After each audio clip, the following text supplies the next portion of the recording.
To Right. tell you the honest truth, this affects the entirety of the population, Mm. men, women, children, just across the board. This fallacy of that we need to seek outside validation for internal validation, and Oh, it just doesn't work. It doesn't work, right?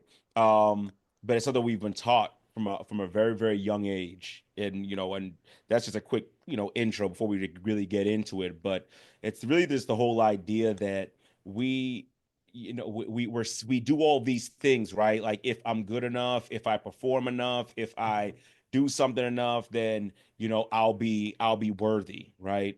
And the fact of the matter is, it just doesn't work that way. It never has and never will.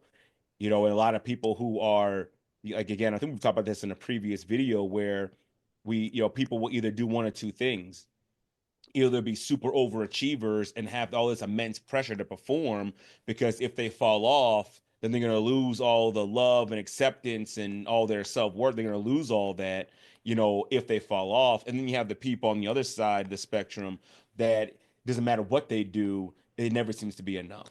And they're both struggling from the same issue of seeking outside validation to validate themselves. So, we'll be going into detail about this, throughout this workshop.